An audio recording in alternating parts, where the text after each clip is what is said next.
প্রিয় হোমিও শিক্ষার্থী বন্ধুরা, আমরা আজকে জানব ডায়াবেটিস বা বহুমূত্র রোগ নিয়ে। ডায়াবেটিস বা বহুমূত্র দুই প্রকার: শর্করাযুক্ত বহুমূত্র ও শর্করাবিহীন বহুমূত্র। অতিরিক্ত ঠান্ডা লাগা, অধিক পরিমাণে মিষ্টি দ্রব্য ভোজন, অলসভাবে বসে বসে দিন কাটানো, অতিরিক্ত স্ত্রী সহবাস ইত্যাদি কারণেই বহুমূত্র বা ডায়াবেটিস রোগ হতে পারে। ঘন ঘন প্রস্রাবের বেগ, দুর্নিবার বা পানির পিপাসা, অতিরিক্ত ক্ষুধা, প্রস্রাবে দুর্গন্ধ, পুরুষত্বহীনতা, চোখে ছানি, দিন দিন শরীর জীর্ণশীর্ণ হয়ে পড়া ইত্যাদি লক্ষণ ডায়াবেটিসের প্রকাশ পেতে পারে। ডায়াবেটিস চিকিৎসা হিসাবে এখন বর্তমানে আধুনিক নানা চিকিৎসা রয়েছে, তবে পরিপূর্ণ কিউর হচ্ছে না। হোমিওপ্যাথিক মায়াজম ভিত্তিক সঠিক লক্ষণ বিবেচনায় যদি মেডিসিন দেওয়া যায় তাহলে এই রোগ আরোগ্য হয়। এর সাথে ডায়াবেটিস আক্রান্ত রোগীদেরকে লাইফস্টাইলের পরিবর্তন আনতে হয়। তো আমরা হোমিওপ্যাথির যে কয়েকটি মেডিসিন দেই তার মধ্যে সর্বপ্রথম মেডিসিনটি হচ্ছে সিজিজিয়াম জ্যাম্বো।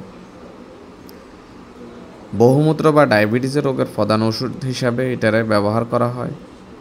মাদার টিংচার, এই সিজিজিয়াম জ্যাম্বোর মাদার টিংচার 15 ফোঁটা পানির সাথে মিশিয়ে দিনে 2 থেকে 3 বার রোগীকে পান করতে দেবেন। যেখানে আমরা শুনব ডায়াবেটিসের রোগী দিন অপেক্ষা রাত্রে প্রস্রাবের বেগ, রাত্রে বারবার প্রস্রাবের বেগ হতে থাকে এবং তার সাথে ধ্বজভঙ্গ বা স্ত্রী সহবাসে অক্ষমতা হয়ে থাকে, তথা আমরা ইউরেনিয়াম নাইট্রিকাম 1x কিংবা 3x 3-4 ফোঁটা করে দিনে 2 থেকে 3 বার দেওয়া যেতে পারে। Uranium night. যেখানে আমরা দেখব ডায়াবেটিসের রোগীর রাত্রে 2-3 ঘন্টা অন্তর অন্তর প্রস্রাবে ভীষণ দুর্গন্ধ, মুখ শুষ্ক বা মুখ শুকিয়ে আসে, অ্যাম্ব্রোমা আগস্টা নামে একটা হোমিওপ্যাথিক মেডিসিন আছে, অ্যাম্ব্রোমা আগস্টা। এটি মাদার টিংচার 10 ফোঁটা করে পানির সাথে মিশিয়ে দিনে 2 থেকে 3 বার দেওয়া যেতে পারে।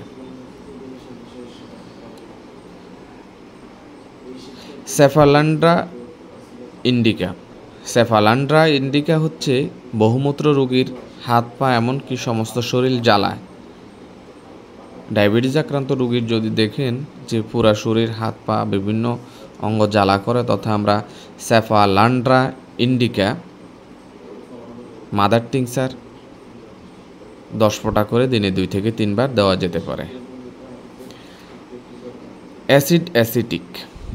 যেখানে দেখব অদম্য পানি পিপাসা, পানি পান করে ততই ঘন ঘন প্রস্রাবের বেগ হয়, তথা আমরা অ্যাসিটিক 30 শক্তি দিনে 2 থেকে 3 বার দিতে পারি।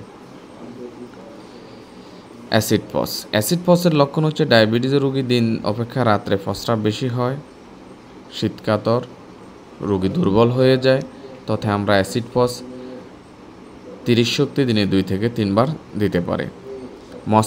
মস্কাসের লক্ষণ হচ্ছে বহুমূত্র রোগে ঘন ঘন প্রস্রাবের সাথে পানির পিপাসা, শরীর শুকিয়ে যায়, প্রবল সঙ্গম ইচ্ছা এবং ক্ষমতা লোপ পায় অনেক সময়, তখন আমরা মস্কাস 30 শক্তি দিনে 2 থেকে 3 বার দেব।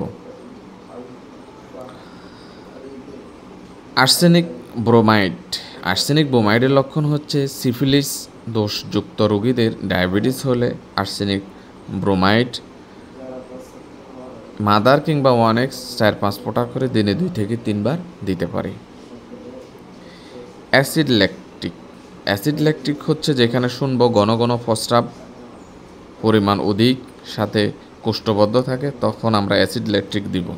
উপরের মেডিসিনের পাশাপাশি ক্যালকেরিয়া ফস 6x কিংবা 12x হালকা গরম পানির সাথে 3-4 বড়ি করে দিনে 2 থেকে 3 বার দিতে পারে।